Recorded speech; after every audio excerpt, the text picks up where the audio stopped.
Hello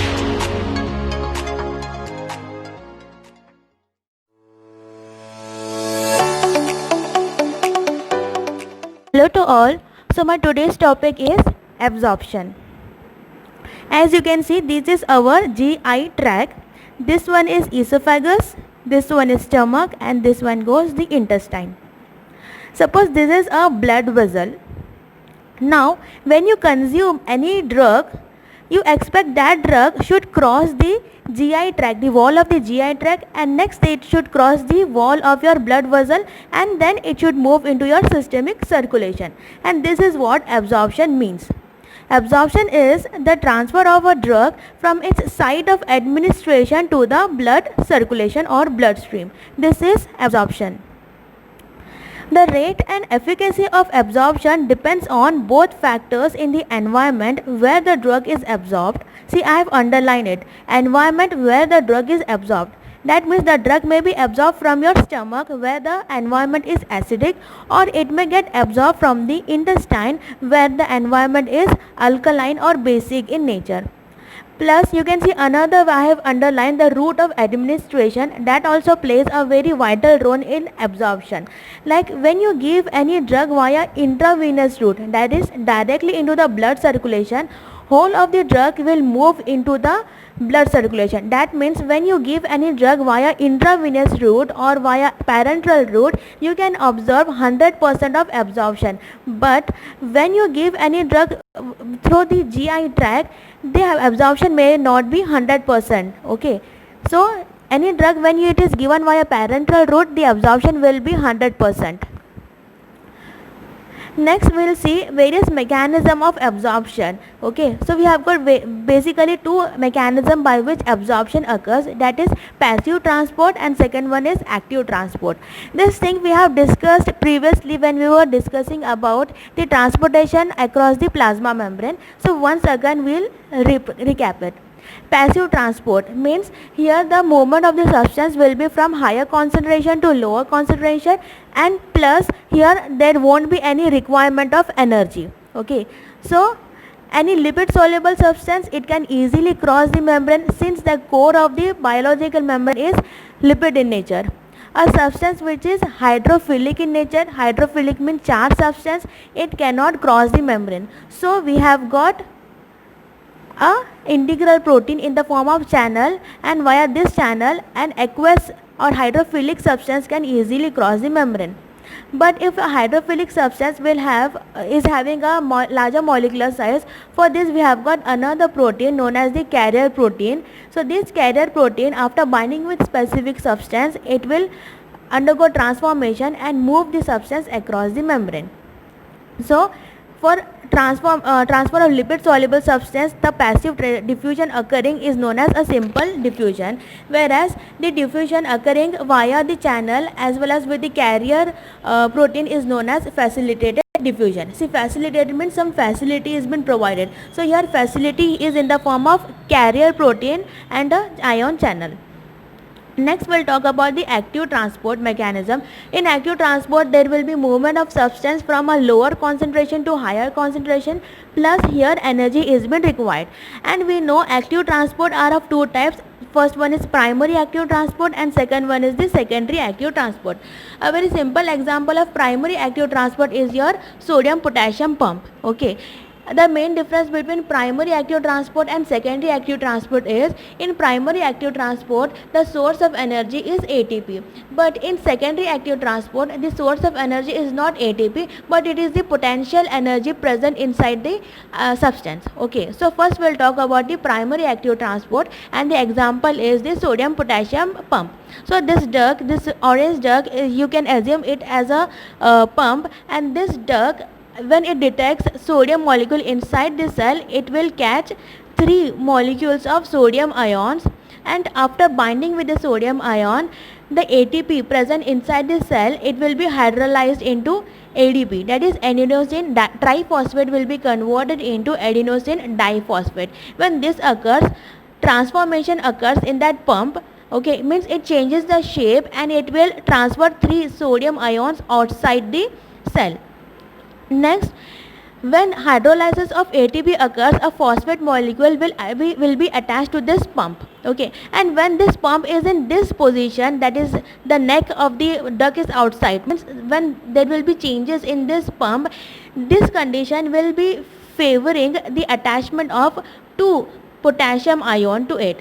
When potassium ion is attached to this pump, it will cause hydrolysis of the phosphate also. When hydrolysis of phosphate occurs, again there will be a change in the shape of this pump, and because of these changes in the shape of the pump, it will transfer to potassium ion inside the cell. So you can see this is a active transport. Here the sodium ion will be more outside the cell, but still it will be dragging the sodium ion from inside the cell to outside the cell, that is from the area of lower concentration to higher concentration. Similarly, potassium ion is more inside the cell, but still this pump will be pushing more and more potential to move inside the cell, and this is also important for a normal physiological condition. That is, under normal physiological condition, large amount of sodium should be present outside the cell, or you can say sodium ion is an extracellular cation and potassium ion is a intracellular cation. That means large amount of potassium should be present inside the cell and large amount of sodium should be present outside the cell, so that a normal physiological condition should be maintained. So this is about the sodium potassium pump, which is an example of primary active transport. Next we'll see an example for a secondary active transport, and as we have discussed previously, in case of biological membrane, the secondary active transport are of two types. First one is counter transport and second one is co-transport. Now here you can see in the left side, in the image I have shown you sodium ion outside the cell and calcium ion inside the cell. As I have told you, sodium ion is an extracellular cation. Similarly, even calcium ion is an extracellular cation. Now here what happens, sodium ion have got some internal potential energy stored in them, and when these sodium ion via any means, when they move inside the cell, that stored potential energy is been converted into kinetic energy, and that kinetic energy is being utilized by the calcium ion, and calcium ion will move to the another way. Here you can see sodium is moving inside and calcium is moving outside, so both the ions, both the cations are moving in opposite direction, so it is known as counter transport. Okay, counter transport means both are moving in opposite direction. So this is an example of secondary active transport, that is counter transport. Now in the right side you can see again I have shown sodium ion outside the cell. Now similarly, like in the previous example, because of some means sodium moves inside, here also because of some means sodium may move inside. When these sodium ions move inside the cell, the stored potential energy is been converted into kinetic energy, and that kinetic energy is utilized by the glucose molecule, and it also moves across the biological membrane. So here you can see, here the movement of the substances occurs against the concentration gradient, that is from the area of lower concentration to the area of higher concentration, and here energy is being utilized, but here and the source of energy is not ATP but the stored potential energy present inside the sodium ion. Okay, so this is about the active transport. Next, you should also know about the bulk transport, like endocytosis and exocytosis. Like these types of drug delivery system transport the drugs of exceptionally large size across the cell membrane. Endocytosis involves engulfment of a drug molecule by a cell membrane and transport into the cell by pinching of the drug filled vesicles. So this is endocytosis, whereas in exocytosis is a reverse of endocytosis and is used by our cells to secrete many substances by a similar vesicle formation process. Okay, so this is exocytosis. Next we'll study about various factors influencing absorption, and the very first factor is aqueous solubility. Now assume this is your gastrointestinal tract and this is a part of a blood vessel. when you take any drug which is a kind of liquid dosage form, it can easily cross the membrane and move into your systemic circulation. That means the absorption is not a big deal for a liquid dosage form. But when you consume any solid dosage form, so that solid dosage form, first it should undergo disintegration and then it should undergo dissolution, and after undergoing dissolution it can cross the membrane and absorption occurs. Okay, so what I mean to say is, drugs which are given in solid dosage form, it should dissolve in aqueous biophase. Okay, that means any solid dosage form should have a good aqueous solubility. When a solid dosage form have got good aqueous solubility, then disintegration and dissolution will be quite easy to occur. So still now we were discussing that hydrophilic drug have got problem in absorption, whereas lipophilic drug can undergo easily absorption. But when a drug is highly lipophilic in nature, then dissolution and disintegration will be of a great problem. So this implies that a drug should have lipophilicity, but it should also have little bit aqueous solubility also. Okay, a lipophilic drug with a somewhat better aqueous solubility, in that case the absorption will be occurring at a very good rate. Okay, so that implies the first factor, the aqueous solubility. Lipophilic drug should have a little bit aqueous solubility also. So until and unless aqueous solubility is not there, then disintegration and dissolution will be of a great problem. So this is about aqueous solubility. Next factor is blood flow. See, this is GI tract, and same I have drawn the diagram. There is GI tract and the part of a blood vessel. Now suppose this is a drug. Whenever you consume a drug, the drug will undergo absorption until and unless 50% should be there, 50% in the GI tract and 50% in your blood circulation. Now after the 50% of the drug has been attained or presented in that piece, in this particular piece of the blood vessel, and after that with the blood circulation, the drug will also move that particular piece of the blood vessel, and then the drug present in that particular piece of the blood vessel will be 0%. So 0% means again 50% should be moving from the GI tract into the blood vessel, and in this way the absorption will occur. So blood circulation should be good, so that the rate of absorption is also better. But if the blood circulation in that particular piece of the blood vessel is very poor, then what will happen? Once the drug has been moved, 50% has been moved into that piece of the blood vessel, but here the blood circulation is very slow. That means for a longer period of time the drug will remain in that particular piece of the blood vessel, and the rate of absorption will be slow. So this employed blood circulation removes the drug from the site of absorption and maintain the concentration gradient. So maintenance of concentration gradient is very much important. As soon as the drug moves into a blood vessel, with the blood circulation, that drug should also flow to other areas, and that particular part of the blood vessel should be containing 0% of the drug, so that more and more drug should be moving. Means here you should employ the passive diffusion. Okay, movement of drug from the higher concentration to a lower concentration. So always for better absorption you should maintain a low concentration of drug in the blood vessel. But when the blood flow is poor, that means the concentration of the drug will be more in that particular blood vessel. So blood flow should be good, so that we should maintain a low concentration of drug in that particular piece of the blood vessel, so that it should favor a good passive diffusion. Next factor is concentration. Passive diffusion depends on the concentration gradient. Drug given as a concentrated solution, so the rate of absorption will be good. Drug given in a dilute solution, so will be the rate of absorption. So this implies more concentrated drug, more will be or better will be the absorption. Poor concentrated drug, poor will be the absorption. Next factor is the total surface area available for absorption. Like you can see in your stomach, the surface area is little bit less as compared to your intestine. See, with a surface rich in brush border containing microvilli and the villi, the intestine has a surface area about 1000 folds more than that of the stomach. So since more is the surface area of the intestine, more amount of absorption or higher will be the rate of absorption in the intestine as compared to the stomach, since stomach have got a lesser surface area as compared to the intestine. Next factor is the contact time at the absorption surface.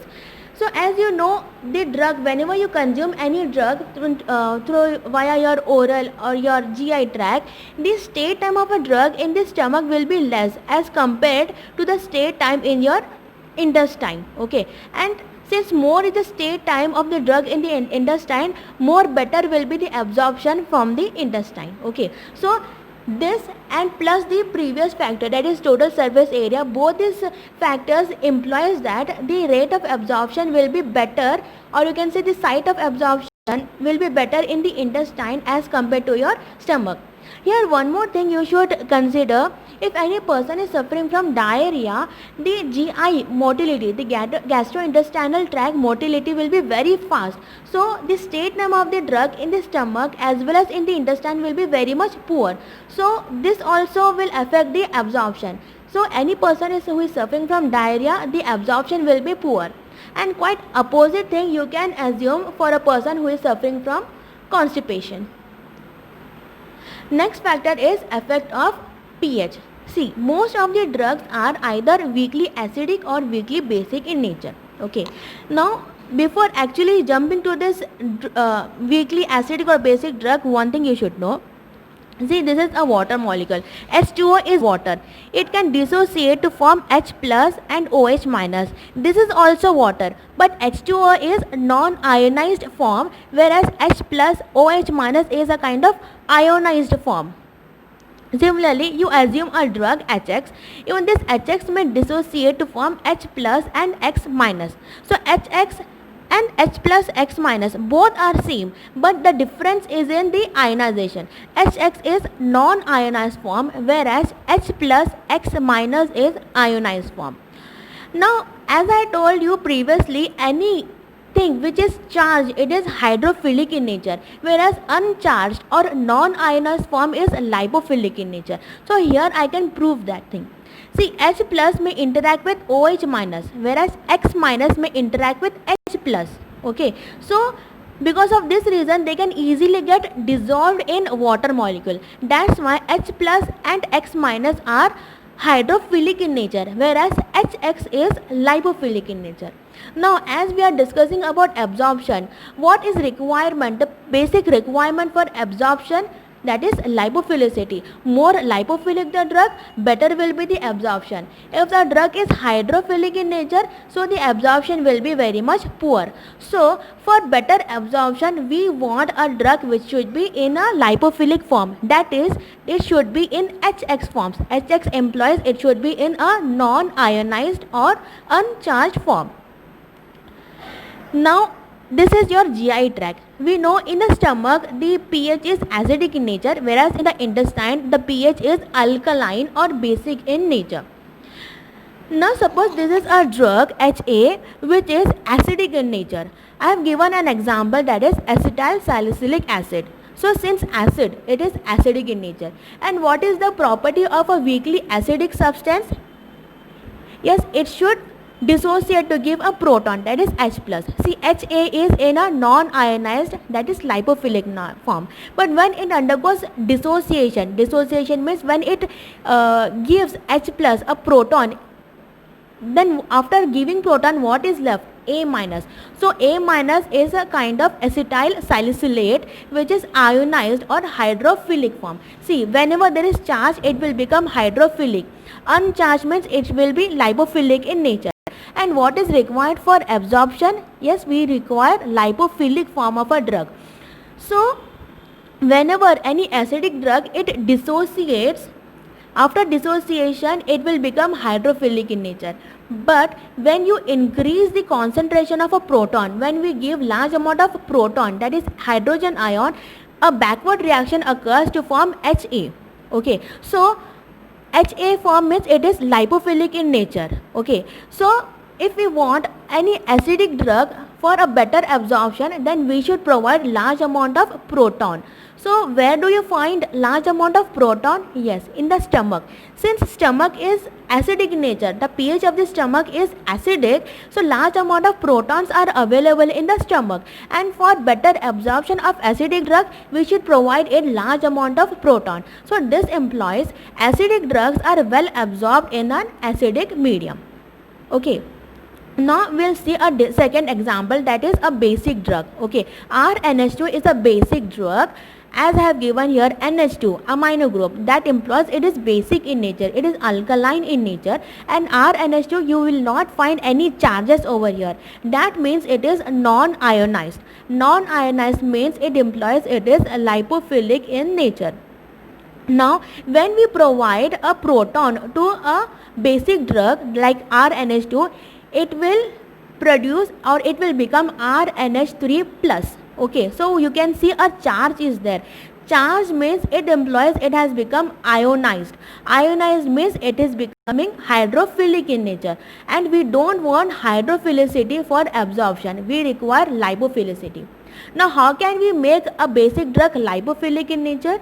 Yes, when we reduce the amount of proton. Okay, so when we reduce the amount of proton, a backward reaction occurs, when because of which RNH2 is reformed. So RNH2 is a non-ionized, that is lipophilic in nature. Okay, so basic drugs are well absorbed when the concentration of a proton is less. So where will you find a lesser concentration of a proton? Yes, in your intestine. So intestine is alkaline in nature, so alkalinity will not provide a proton, so less concentration of proton is available in the intestine. So this employs any basic drug, it is well absorbed in a basic medium. Okay, so till now we have understood any acidic drug, it is well absorbed in the stomach. That means acidic drugs are well absorbed in an acidic medium, and we will find acidic medium in the stomach. Similarly, a basic drug is well absorbed in a basic medium. And where now same thing we can tabulate. Like I have made 4 columns. Column first is for drug, second column is for what kind of medium, either acidic or basic, third column is for solubility, like whether the drug is lipophilic or hydrophilic, and third column is for whether it can cross the membrane or not. Like an acidic drug, when it is presented in acidic medium, it will be lipophilic, and we know lipophilic drug can easily cross the membrane. Similarly, an acidic drug, when it is presented in a basic medium, it will become hydrophilic, and we know hydrophilic drug cannot cross the membrane easily. Similar manner, basic drug when provided in a basic medium, it will be lipophilic, which can easily cross the membrane, and a basic drug when it is presented in an acidic medium, it will be hydrophilic in nature, which cannot cross the membrane easily. Now,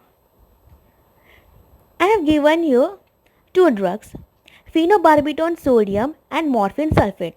Among these 2 drugs, can you guess which drug is acidic and which one is basic? The thing is very simple.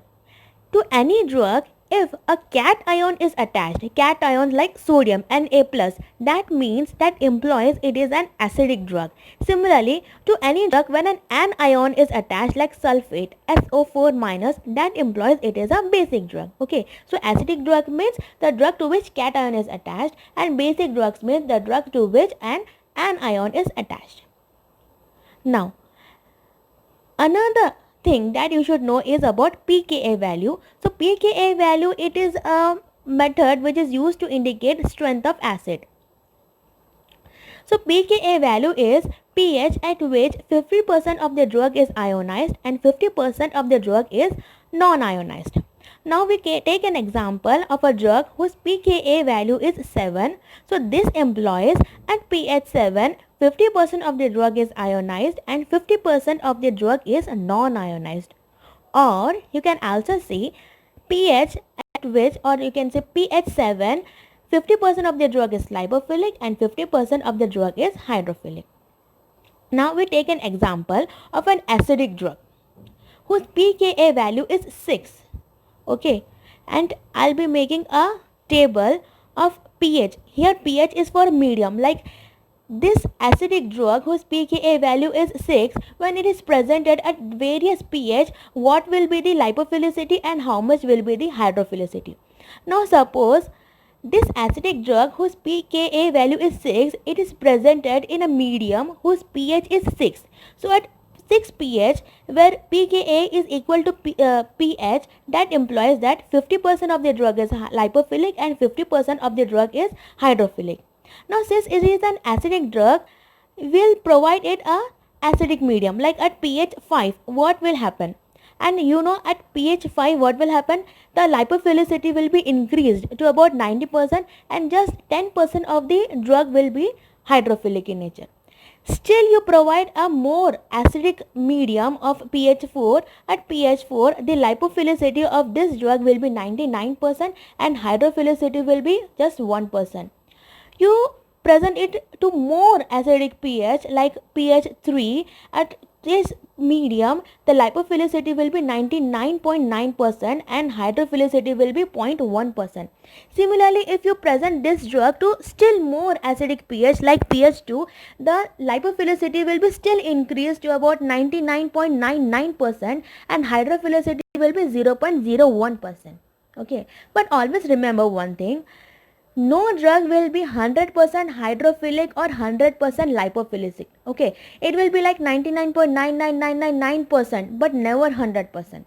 Okay, so this is for an acidic drug whose pKa was 6 and this much will be the lipophilicity and hydrophilicity. Now suppose instead of acidic medium we provided a basic medium like 7. See, pH 7 as such, it is a neutral pH. It is not acidic neither basic. But as compared to pH 6, pH 7 is more basic in nature.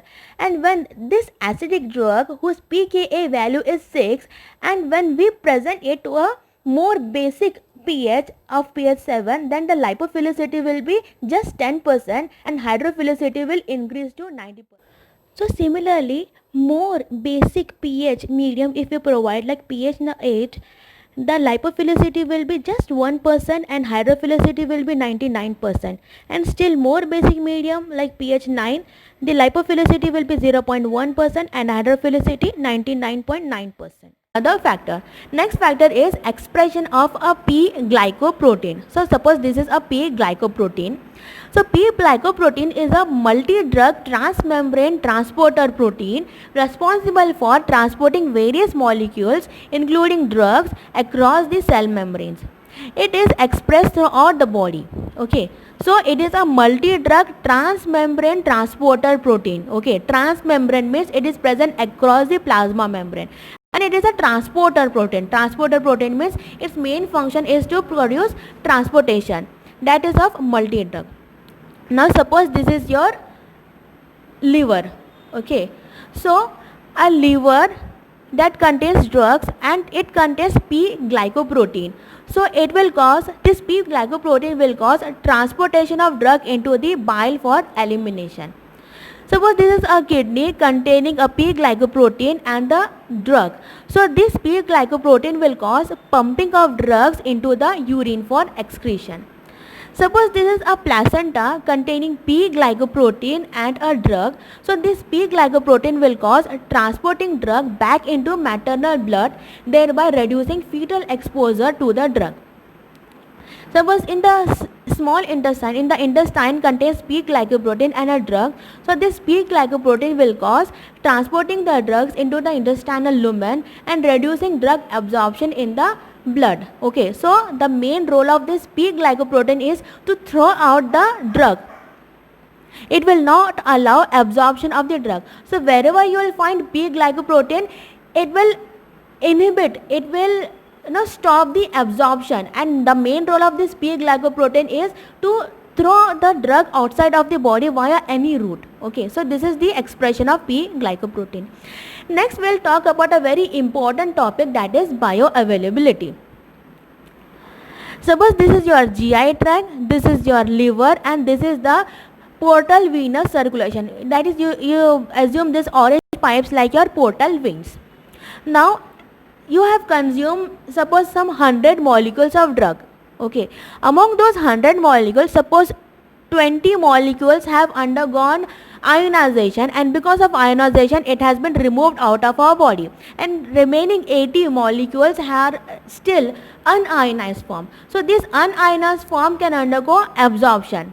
Okay, and you expect that after consuming a drug via your oral route or your GI tract, it should occur into the systemic circulation. But before a drug enters into the systemic circulation via portal venous system, it will move into your liver. See, not only drug, you consume any food, before entering into the systemic circulation, it will first appear in your liver. If you consume, any person who is alcoholic, because of alcohol consumption there will be liver damage. Why that liver damage occurs? Because the very first area where the alcohol will move will be in the liver. Not only alcohol, any food, any drug, any poison, anything you consume into your GI tract, before appearing into the systemic circulation, first the drug will appear in your liver. So similar things happens over here. What we have done, we have given 100 molecule of drug. Among those 100 molecules, 20 molecules has undergone ionization and it has been removed out via your GI tract, and remaining 80 molecules, those 80 molecules will enter into the liver via the portal veins. Now what happens to these 80 molecules which is present in the liver? Among these 80 molecules, just assume 30 molecules has undergone metabolism in the liver and it has been metabolized in the liver. Okay, so this is known as first pass metabolism, also known as pre-systemic metabolism. Why it is known as first pass metabolism means, as such metabolism should occur afterwards, like ADME. First absorption occurs, followed by distribution, and then metabolism should occur. But here in the liver, before distribution only metabolism has been taken place. That's why it is known as first pass metabolism. It is also known as pre-systemic metabolism, because before the drug has been entered into the systemic circulation, before that only metabolism has been taken place in the liver. That's why it is also known as pre-systemic metabolism. Okay, so we had consumed 100 molecules. Among those, 20 molecules have undergone ionization and we cannot absorb, as means ionized molecule cannot undergo absorption, and then 80 molecules has been moved into the liver. Among those 80 molecules, 30 molecules has undergone metabolism in the liver. That means 30 molecules has undergone first pass metabolism, and now remaining is just 50 molecules, and those 50 molecules is now presented into your systemic circulation. So this is known as bioavailability. Bioavailability means it is the fraction of the administered drug that reaches into your systemic circulation. You had consumed 100 molecules, but how much is presented in your systemic circulation? Just 50 molecules. So 50% is the bioavailability in this example. But if you give any drug via intravenous route, entire of the drug will be presented directly into your systemic circulation. So any drug which is given via parenteral route, the bioavailability will be 100%. So you can take intravenous route of administration as a standard for measuring the bioavailability. Next we'll see determination of bioavailability, like how bioavailability is been determined. You should plot a graph where on the y-axis there is the plasma concentration of the drug and on the x-axis is the time. Now first you should plot a graph for intravenously administered drug. Okay, so this is a graph you will get when you will give any drug via intravenous route. So here you can see, initially in the initial stage itself the plasma concentration is very much high, and then slowly metabolism occurs and the plasma concentration reduces. Okay, so here you should calculate the area under curve. Area under curve means, see this graph you will be plotting on a graph paper, and on the graph paper boxes are being available. So you need to count the boxes, and those boxes will give the area under curve for IV administered drug or intravenously administered drug. Next, similarly you should plot a graph for the orally administered drug. Okay, here you can see there will be a gradual increase in the dose, and then metabolism occurs and there will be a fall in the plasma concentration of the drug. And here also you should calculate the area under curve. So bioavailability means it equals to area under curve for oral divided by area under curve for injection into 100. So that will give a percentage of bioavailability. Okay, so Bioavailability is determined by comparing plasma levels of a drug after a particular route of administered with plasma concentration of a drug achieved by intravenous injection, in which the total agent rapidly enters the blood circulation. So when a drug is given orally, only a part of the drug administered dose appears in the plasma. So by plotting a plasma concentration of the drug versus time, the area under curve can be measured. So this curve reflects the extent of absorption of the drug. Bioavailability of a drug administered orally is the ratio of the area calculated for oral administration compared with the area calculated for intravenous injection if doses are equivalent. Okay, so this is how we will calculate the bioavailability. Next, factors that influence bioavailability. Okay, so as I have told you previously, same example I am giving.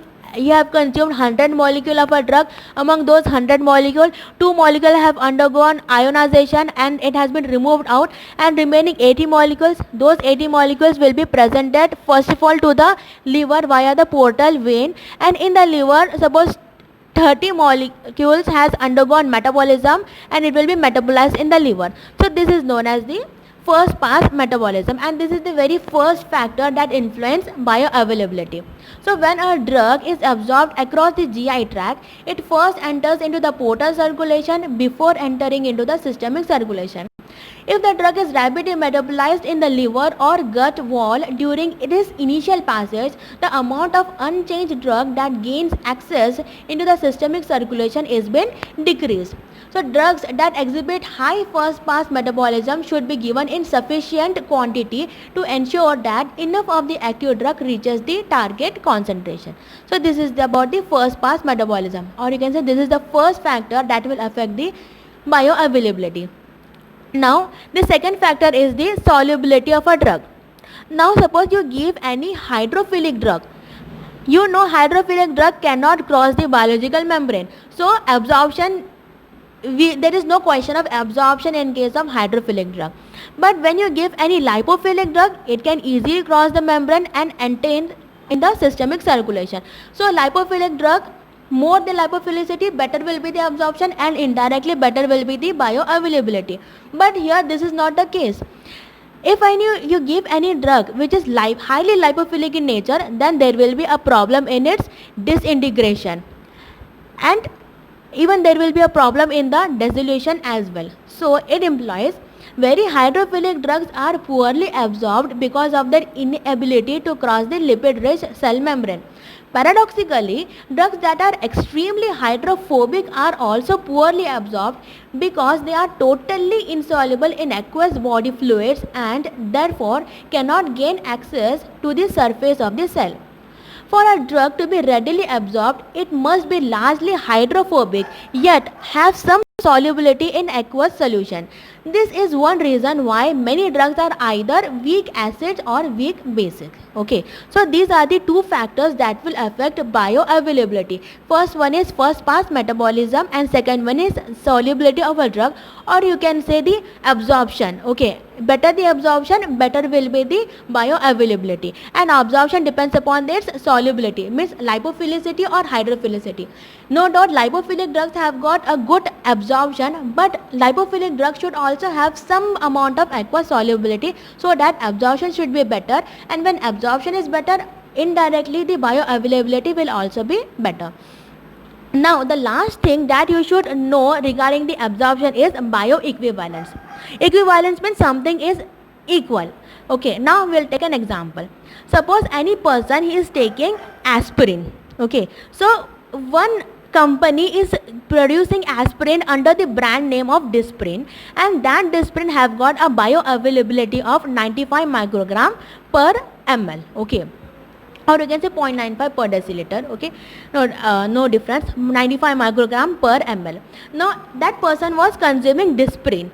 Now what happens, that Disprin has been completed, the person has taken the entire Disprin, entire dosage of Disprin, and now in that strip of that medicine no medicine has been available. Now the person goes to a pharmacy for purchasing Disprin. Now the person goes to the pharmacy and say, please give me one strip of Disprin. Now the pharmacy person says that I don't have Disprin, but I have got another drug naming Ecosprin, and Ecosprin also have got same salt, that is aspirin. Okay, so both Disprin as well as Ecosprin have got same salt, that is aspirin. But one company will purchase, means one company will manufacture aspirin under the brand name Disprin, and another company will be producing aspirin under the brand name Ecosprin. But both Disprin as well as Ecosprin have got same salt, that is aspirin. But when that person consume Ecosprin, the bioavailability of that Ecosprin is been showing 105 microgram per ml. So what do you believe? Both Disprin and Ecosprin are bioequivalent. See, Disprin is showing bioavailability of 95 microgram per ml, whereas Ecosprin is showing bioavailability of 105 microgram per ml. So is 95 equal to 105? No. 95 is equal to 95 only. 95 is not equal to 105. But the thing is, if you are giving Disprin to same person, one day the bioavailability may be 95 microgram per ml. The second day the bioavailability may be 94 microgram per ml. And 95 is not equal to 94. It may be equivalent but not equal.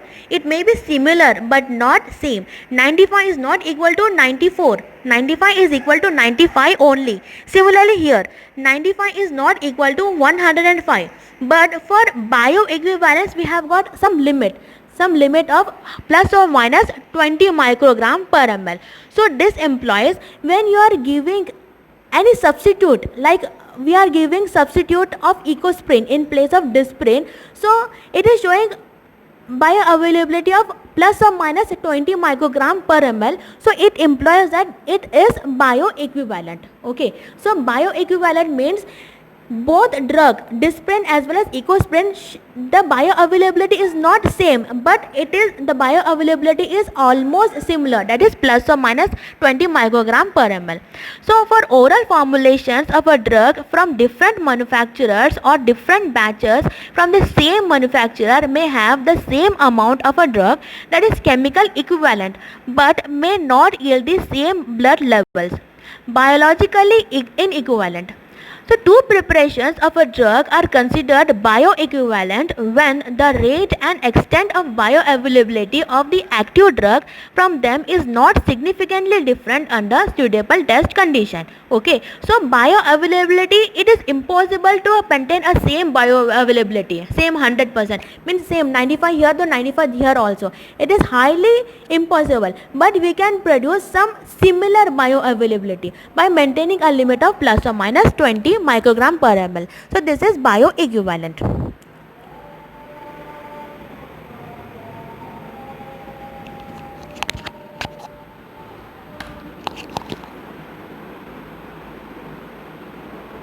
Now coming to the very last part of our topic, absorption, is bioequivalence. The name only says something is equal over here. So I'll be explaining bioequivalence through an example. Aspirin. There is a drug known as Disprin that contains aspirin. Now just assume there is a person who is taking Disprin, and Disprin have got a bioavailability of 95 microgram per ml. So that person was regularly taking Disprin. So what happened? In the strip, all the Disprin were been consumed by that person, and now for the next day, for the next medication, he wants still more Disprin. So that person goes to a pharmacy and says that he wants Disprin. But the pharmacy person says that he don't have Disprin, but he has got another drug, that is Ecosprin, and even Ecosprin contains aspirin. Okay, and this is a common example that we all come across. Like if you have if you want any drug and you don't get that drug from any pharmacy, so you'll go for an substitute, you'll opt for an substitute. So same thing happens over here. Both Disprin as well as Ecosprin contains same salt, that is aspirin.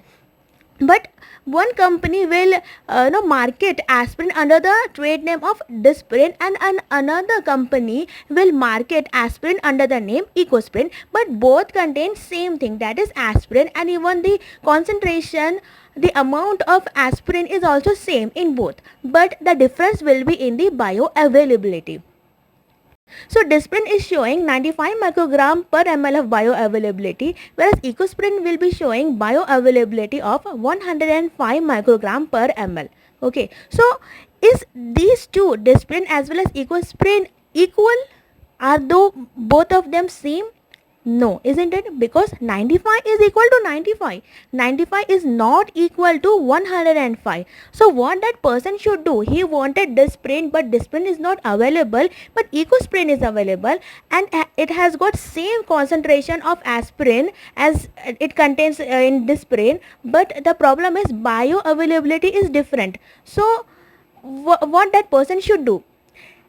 See, if that person, he is taking regularly on a regular basis Disprin, and one day suppose the Disprin is showing bioavailability of 95 microgram per ml, in the same person in another day the bioavailability may be 94 microgram per ml. See, not only individual to individual, in the same individual the same drug may produce different bioavailability, because bioavailability depends upon various factors. Okay, so in one person you cannot say that bioavailability will be same. Okay, like I'm saying, in the same person one day the bioavailability of Disprin was 95 microgram per ml, and on another day it is showing 94 microgram per ml.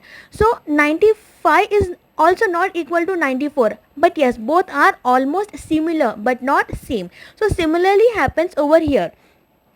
Two drugs are said to be bioequivalent when their bioavailability is almost similar, means there is a limitation of plus or minus 20 microgram per ml. So in this case, that person, instead of Disprin, he can opt for Ecosprin when Disprin is not available. So this is bioequivalent.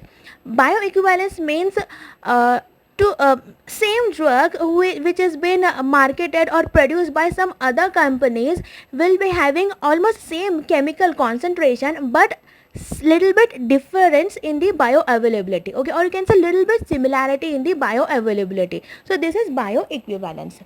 So oral formulations of a drug from different manufacturers or different batches from the same manufacturers may have the same amount of the drug, but may not yield the same blood levels, biologically inequivalent. Two preparations of a drug are considered bioequivalent when the rate and extent of bioavailability of the active drug from them is not significantly different under suitable test condition. Okay, so this is bioequivalence. One thing you should remember, two drug, like here I am saying Disprin and Ecosprin, or any other example you can take, two drug may never have equal bioavailability. Okay, there won't be any same bioavailability, but similar, like in here in this case Disprin is showing 95 microgram per ml of bioavailability, whereas Ecosprin is showing bioavailability of 105 microgram per ml. So both are almost similar but never the same. Okay, so two drugs produced by two different manufacturers may have similar bioavailability but never same, so you can consume this thing. But this thing occurs in almost all types of drugs, but there is an exception of phenytoin. When phenytoin produced by one company and phenytoin produced by some another company, they will never show bioequivalence. Okay, so bioequivalence can be seen in almost all the drugs except phenytoin, that you should remember. So this is about our topic, absorption. I hope you liked the video and understood the entire concept. Thank you.